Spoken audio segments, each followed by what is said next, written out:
Hello बच्चों, आज हम लोग पढ़ेंगे एनिमल किंगडम। क्योंकि बायोलॉजिकल क्लासिफिकेशन वाले चैप्टर में हमने बताया था कि अकॉर्डिंग टू आर एच बिटकर ने 1969 में जितने भी लिविंग ऑर्गेनिज्म हैं उनको 5 किंगडम में डिवाइड किए थे। सबसे पहला किंगडम मोनेरा था, फिर प्रोटिस्टा, फिर प्लांटी, उसके बाद एनिमलिया और फंजाई। 5 किंगडम में डिवाइड किए थे, जिनमें से हमने मोनेरा पढ़ लिया, प्रोटिस्टा पढ़ लिया, फंजाई और प्लांटी किंगडम पढ़ लिया। आज हम लोग पढ़ेंगे एनिमलिया किंगडम के बारे में। अगर हम एनिमलिया किंगडम की बात करें, क्योंकि जब हमने लिविंग वर्ड पढ़ा था तो हमने बताया था कि लिविंग ऑर्गेनिज्म की जो डाइवर्सिटी है वो 17 से 18 लाख है, या 1.7 से 1.8 मिलियन है। यहाँ हमने बताया था डाइवर्सिटी लिविंग ऑर्गेनिज्म का बताया ये गया है। इनमें 17 से 18 लाख में से लगभग 10 लाख से ज्यादा या 1 मिलियन से ज्यादा जो ऑर्गेनिज्म है वो एनिमल किंगडम के हैं। यहाँ पर बताया गया है एनिमल किंगडम के बारे में। और एनिमलिया किंगडम में ये बात बताया गया है जो क्लासिफिकेशन में कि इनका जो स्पीसीज है वो कितना, as a million of species of animal कहा गया। टोटल जो 17 से 18 लाख डाइवर्सिटी थी उनमें से सिर्फ 1 मिलियन से ज्यादा कौन है बेटा, एनिमल्स है। ये चीज बताया गया। और अगर हम एनिमल किंगडम की बात करें तो एनिमल किंगडम में दो चीजें हम पढ़ेंगे। एक तो बेसिस ऑफ क्लासिफिकेशन, एनिमल का क्लासिफिकेशन का आधार क्या है, और क्लासिफिकेशन ऑफ द एनिमल। दो टॉपिक यहाँ पे है। सबसे पहले हम पढ़ेंगे बेसिस ऑफ क्लासिफिकेशन। जो बेसिस ऑफ क्लासिफिकेशन है यहाँ पर है कि एनिमल को किस आधार पे हम क्लासिफाई करें, वो चीजें हैं। तो यहाँ पर जो क्लासिफिकेशन का आधार है यहाँ पर बताया गया इन inspired different structure and form of different animal. अलग अलग स्ट्रक्चर है, उनके एनिमल्स भी अलग अलग हैं। These fundamental feature of common various individual. यहाँ पर जैसे हम लेते हैं अरेंजमेंट ऑफ द सेल। सबसे पहले अरेंजमेंट ऑफ द सेल का मतलब होता है सेलुलर ऑर्गेनाइजेशन, मतलब उनमें ऑर्गेनाइजेशन किस टाइप का है एनिमल में, सेल लेवल का है कि टिश्यू लेवल का है कि ऑर्गन लेवल का कि ऑर्गन सिस्टम लेवल का, कि यहाँ पर कौन सा ऑर्गेनाइजेशन है। दूसरा बॉडी सिमेट्री को हम देखेंगे, नेचर ऑफ सीलोम को देखेंगे, pattern of the digestive system कैसे है, कंप्लीट कि इनकम्प्लीट, सर्कुलेटरी सिस्टम कैसे है बेटा, सर्कुलेटरी सिस्टम ओपन है कि क्लोज है, रिप्रोडक्शन कैसे हो रहा है, रिप्रोडक्शन की मतलब एसेक्सुअल रिप्रोडक्शन है कि वहां पर सेक्सुअल रिप्रोडक्शन पाया जा रहा है। ये सारे फीचर हैं जो बेसिस है, आधार है एनिमल के क्लासिफिकेशन के। और सबसे पहला जो आधार क्लासिफिकेशन का लिया गया है वो लिया गया है लेवल ऑफ ऑर्गेनाइजेशन। मतलब अगर ऑर्गेनाइजेशन की बात करें तो हमने पहले ही बताया था कि बहुत सारे ऐसे ऑर्गेनिज्म हैं जो सेल हैं, सेल आपस में मिलते हैं तो टिश्यू बनता है, टिश्यू से ऑर्गन, ऑर्गन से ऑर्गन सिस्टम, फिर नए ऑर्गेनिज्म। यही है क्या, सेलुलर ऑर्गेनाइजेशन या लेवल ऑफ ऑर्गेनाइजेशन। कहा गया जो एनिमलिया किंगडम है, अगर एनिमलिया किंगडम की बात करें तो यहाँ पर 11 फाइलम है। 11 फाइलम में सबसे पहला फाइलम पोरीफेरा, सिलेंटेटा, टीनोपोरा, इसके अलावा Platyhelminthes, Aschelminthes, Annelida, Arthropoda, Mollusca, Echinodermata, Hemichordata और कार्डेटा। ये 11 फाइलम है। और 11 फाइलम में किस फाइलम में कौन सा लेवल ऑफ ऑर्गेनाइजेशन है, ये चीज हमको पढ़ना है। तो यहाँ पर जो बताया गया है सबसे पहले level of organisation cellular level. अगर सेलुलर लेवल ज्यादातर अगर एनिमल की बात करें, एनिमलिया किंगडम में जितने भी एनिमल्स हैं वो कैसे हैं बेटा, मल्टी सेलुलर। कैसे होते हैं, मल्टी सेलुलर। दूसरी बात, अगर हम पैटर्न ऑफ ऑर्गेनाइजेशन की बात करें तो सबके अंदर सेम पैटर्न ऑफ ऑर्गेनाइजेशन नहीं पाया जाता। जैसे अगर हम स्पंज की बात करें तो यहाँ पर जो सेल होती हैं अरेंज होती हैं लूजली सेल एग्रीगेट, और इसी को हम लोग कहते हैं सेलुलर लेवल ऑफ ऑर्गेनाइजेशन। कहा गया सेलुलर लेवल ऑफ ऑर्गेनाइजेशन कहाँ होता है, पोरीफेरा में। इसके अलावा अगर सिलेंट्रेट की बात करें तो यहाँ पर सेल आपस में मिलते हैं, मिलके क्या बनाते हैं, टिश्यू, और यहाँ पर टिश्यू लेवल ऑफ ऑर्गेनाइजेशन पाया जाता है सिलेंट्रेटा और टीनोपोरा में। इसके बाद अगर बात कर रहे हैं हायर लेवल ऑफ ऑर्गेनाइजेशन, क्या है, ऑर्गन लेवल ऑफ ऑर्गेनाइजेशन कहाँ होता है, प्लेटी हेलमिंथी में।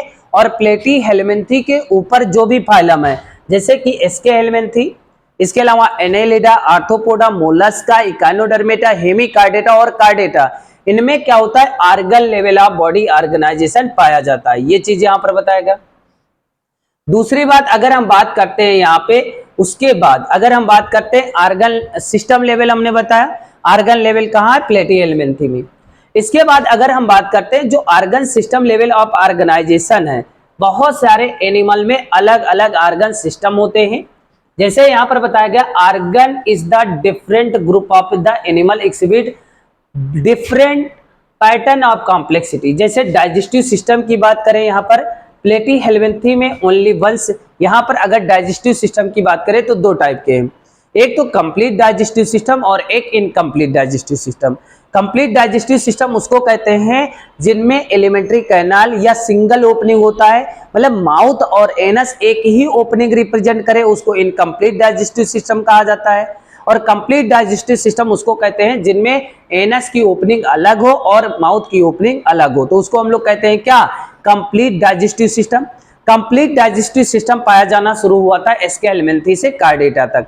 अगर इनकम्प्लीट डाइजेस्टिव सिस्टम की बात करें तो यहाँ पर प्लेटी हेलमिंथी दिया गया है, क्योंकि आर्गन सिस्टम प्लेटी हेलमिंथी से शुरू हुआ था। बेटा देख लो बेटा, यहाँ पर कंप्लीट और इनकम्प्लीट डाइजेस्टिव सिस्टम के बारे में बताया गया है। Digestive system in Platyhelminthes has only one opening outside of the body serve both mouth and anus, hence is called incomplete digestive system. Complete digestive system की बात कराया गया है तो यहाँ पर दो ओपनिंग है, माउथ और एनस अलग अलग है। अगली बात करते हैं सर्कुलेटरी सिस्टम की। तो सर्कुलेटरी सिस्टम यहाँ पर दो टाइप है, एक ओपन और एक close circulatory system. Circulatory system में अगर ये बात बताया गया कि हार्ट ब्लड को पंप करे ओपन स्पेसेस में, उसको हम लोग कहते हैं ओपन सर्कुलेटरी सिस्टम। और क्लोज सर्कुलेटरी सिस्टम की अगर हम बात करते हैं तो हार्ट ब्लड पंप करे क्लोज ब्लड वेसल के अंदर, तो उसको हम लोग कहते हैं क्लोज सर्कुलेटरी सिस्टम। जैसे कि यहाँ पर बताया गया है आपका एनेलिडा और कार्डेटा। ओपन सर्कुलेटरी सिस्टम की अगर हम बात करें आर्थ्रोपोडा और मोलस्का में पाया जाता है, ये चीज यहाँ पर बताया गया। तो सर्कुलेटरी सिस्टम की अगर बात करें तो यहाँ पर हमने दो टाइप के सर्कुलेटरी सिस्टम पढ़े, एक तो हमने यहाँ पर क्लोज और एक ओपन सर्कुलेटरी सिस्टम। ठीक है, ये देखते हैं बेटा। Open circulatory system is blood pump heart cell are tissue bath directly. Close circulatory system blood circulate through the series of blood vessel various diameter, मतलब यहाँ पर जो ब्लड वेसल होते हैं आर्टरी, वेन और कैपिलरी, और सबका डायमीटर क्या होता है, अलग अलग होता है। इसके बाद यहाँ पर बताया गया सिमेट्री के बारे में। किसके बारे में, सिमेट्री के बारे में। सिमेट्री अगर हम बात करते हैं, सिमेट्री के आधार पे अगर हम बात करते हैं, यहाँ एनिमल को तीन कैटेगरी में डिवाइड किया गया। एक तो रेडियल सिमेट्री होता है, एक बायलैटरल सिमेट्री होता है और एक एसिमेट्रिक। मतलब रेडियल सिमेट्री की अगर हम बात करते हैं, बॉडी को किसी भी प्लेन से दो इक्वल पार्ट में डिवाइड किया जा सकता है, उसको रेडियल सिमेट्री कहते हैं।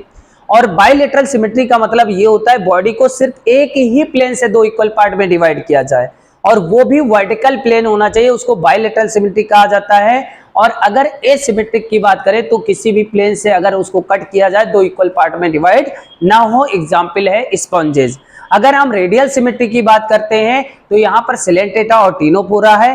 बाकी प्लेटी हेलमिंथी से कार्डेटा तक कैसे होते हैं, बायलैटरल सिमेट्री होते हैं। लेकिन अगर हम बात करते हैं कि बायलैटरल सिमेट्री प्लेट आपका इकाइनोडर्मेटा में हम बताएंगे, इकाइनोडर्मेटा के एडल्ट में आपका रेडियल सिमेट्री होता है, लार्वा में बायलैटरल सिमेट्री होता है। ये चीज यहाँ पर बताया गया, सिमेट्री के बारे में हमने बताया। अगर हम बात करते हैं सिमेट्री के आधार पे, animal can categorise on the basis of symmetry. Sponges asymmetry बताया गया है, that is any plane passes through the center does not divide to equal half when any plane passing through the center body divided to equal half में उसको radial symmetry कहा जाता है। और radial symmetry Coelenterata, टीनोपोरा और Echinodermata के adult में होता है। अगर बॉडी को दो इक्वल पार्ट में डिवाइड किया जाए, the body can divided identical left and right only one plane, उसको बायलैटरल सिमेट्री कहा जाता है। एग्जाम्पल अगर हम बात कर रहे हैं तो प्लेटी हेलमिंथी से कार्डेटा। अगला है डिप्लो और ट्रिप्लोब्लास्टिक ऑर्गेनिज्म या ऑर्गेनाइजेशन। कहा गया जो एम्ब्रियो होता है, एम्ब्रियो के तीन जर्म लेयर होते हैं या दो जर्म लेयर। कुछ ऐसे एनिमल होते हैं जिनमें दो जर्म लेयर होता है और कुछ ऐसे एनिमल होते हैं जिनमें तीन जर्म लेयर होता है। जिनमें दो जर्म लेयर होता है, आउटर जर्म लेयर को एक्टोडर्म और इनर को एंडोडर्म कहा जाता है।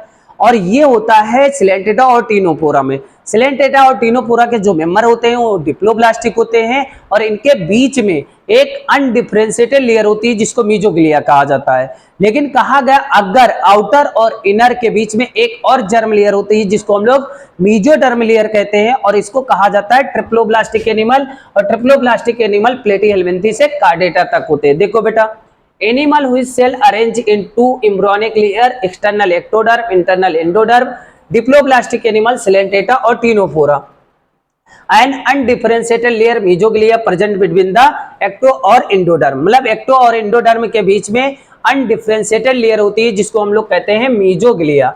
लेकिन अगर कहा गया एम्ब्रियो में एक और जर्म लेयर हो, developing embryo third germ layer जिसको मीजोडर्म कहा जाता है, एक्टो और एंडोडर्म के बीच में होता है, इसको ट्रिप्लोब्लास्टिक एनिमल कहा जाता है। एग्जांपल प्लेटीहेल्मिन्थी से कार्डेटा तक है। अगला टॉपिक है यहाँ पर सीलोम के बारे में। सीलोम का मतलब होता है बॉडी कैविटी। अगर बॉडी कैविटी की यहाँ पर बात करते हैं तो यहाँ पर बॉडी कैविटी तीन प्रकार है। एक तो एसिलोमेट मतलब बॉडी कैविटी ना हो, यहाँ पर बताया गया जो मीजोडर्म लेयर होता है, मतलब जो यहाँ पर बॉडी कैविटी होती है उसकी लाइनिंग अगर मीजोडर्म लेयर बनाए तो उसको ट्रू बॉडी सीलोम कहा जाता है, उसको सीलोमेट कहा जाता है। कुछ में क्या होता है, जो मीजोडर्म लेयर होता है स्कैटर्ड पाउचेज के फॉर्म में होता है जिसको स्यूडोसीलोमेट कहा जाता है। और जहां पर मीजोडर्म के बीच के में कोई कैविटी ही ना हो उसको एसिलोमेट कहा जाता है। जैसे यहाँ पर देखो बेटा, ये एक्टोडर्म है, मीजोडर्म फिर मीजोडर्म, बीच में देखो ये कैविटी है और दोनों तरफ लाइनिंग कौन बना रहा है, मीजोडर्म लेयर जिसको सीलोमेट कहा जाएगा। यहाँ देखो एक्टो और इंडो और मीजोडर्म लेयर स्कैटर्ड पाउचेज के फॉर्म में, इसको हम स्यूडोसीलोमेट, और यहाँ पर कोई कैविटी है ही नहीं, इसको एसिलोमेट कंडीशन कहा जाता है। अगर हम बात करते हैं यहाँ पर जो कैविटी है बेटा, देखो बेटा, presence and absence of cavity between the body wall और gut wall very important in classification. The body cavity which line mesoderm layer is called coelomate. Animal possess coelomate या सीलोम, उसको सीलोमेट कहा जाता है। Annelida, Mollusca, Arthropoda, Echinodermata, Hemichordata और Chordata में होता है। लेकिन अगर हम बात करते हैं ऐसे कुछ एनिमल होते हैं जिनमें यहाँ पर मीजोडर्म लेयर क्या होता है, स्कैटर्ड पाउचेज के फॉर्म में होती है। In some animal body cavity not line by the mesoderm instead, इसके जगह पे mesoderm present in the scattered pouches के फॉर्म में एक्टो और एंडोडर्म के बीच में हो, सच बॉडी कैविटी को हम लोग कहते हैं स्यूडोसीलोमेट। ऐसे एनिमल को कहा जाता है स्यूडोसीलोमेट। एग्जाम्पल है एस्केहेल्मिन्थी। लेकिन कुछ एनिमल ऐसे होते हैं जिनमें बॉडी कैविटी नहीं होती, उसको हम लोग एसिलोमेट कहते हैं। एग्जाम्पल क्या है, प्लेटीहेल्मिन्थी। ये तो हमने बॉडी कैविटी के बारे में, सीलोम के बारे में पढ़ाया। इसके बाद अगर हम बात करते हैं सेगमेंटेशन के बारे में, कुछ ऐसे एनिमल होते हैं एनिमलिया किंगडम में जिनमें बॉडी इंटरनली और एक्सटर्नली डिवाइडेड होती है, जिनको छोटे छोटे सेगमेंट में डिवाइड करते हैं, जिनको मेटामर कहा जाता है, और जिनमें पाया जाता है उसको कहा जाता है क्या, मेटामेरिक सेगमेंटेशन, या यहाँ पर बताया गया मेटामेरिज्म। जिस एनिमल में होता है जैसे अर्थवर्म, आर्थ्रोपोडा और कार्डेटा में होता है। बोले तो एनेलिडा, आर्थ्रोपोडा और Chordata. Some animal body externally and internally divided into the segment, serial repetition, list some organ. Example earthworm है, और यहाँ पर बताया गया जिनमें मेटामेरिक सेगमेंटेशन पाया जाता है, ऐसे एनिमल को मेटामेरिज्म कहा जाता है। अगला है नोटोकार्ड। अगर हम नोटोकार्ड की बात करें तो नोटोकार्ड की जो ओरिजिन होता है मीजोडर्म होता है, और ये रॉड लाइक स्ट्रक्चर होता है, और ये डार्सल साइड में जो एम्ब्रियोनिक डेवलपमेंट होता है, जिनमें नोटोकार्ड होता है उसको कार्डेट कहा जाता है, और जिनमें नोटोकार्ड नहीं होता है उसको नॉन कार्डेट। नोटोकार्ड मीजोडर्मल ओरिजिन होती है, डेराइव रॉड लाइक स्ट्रक्चर होता है, किधर होगा, dorsal side of embryonic development of the some animal. Animal with notochord उसको कार्डेट कहा जाता है, और जिनमें नोटोकार्ड नहीं होता उसको नॉन कार्डेट कहा जाता है। पोरीफेरा से इकाइनोडर्मेटा नॉन कार्डेट है। इसके बाद हम पहले कार्डेटा के बारे में पढ़ लिए। तो आज हमने ये पढ़ा क्लासिफिकेशन, और अगले टर्न पे हम पढ़ाएंगे नेक्स्ट लेक्चर में पोरीफेरा, सिलेंटेटा और टिनोफोरा। तो हम लोग दो दो तीन तीन फाइलम पढ़ेंगे। डेली बच्चा लोग रिवाइज करते रहो ताकि आपका प्रॉपर रिवीजन होता रहे। रिवीजन के साथ साथ आप लोग क्वेश्चन की प्रैक्टिस करते रहो, क्योंकि बायोलॉजी में माने ये रखता है कि एनसीईआरटी की लाइन पढ़ो और क्वेश्चन की प्रैक्टिस करो। जितना ज्यादा आप क्वेश्चन की प्रैक्टिस करोगे उतना ही बेहतर इंप्रूवमेंट मिलेगा बेटा। ऑल द बेस्ट बेटा।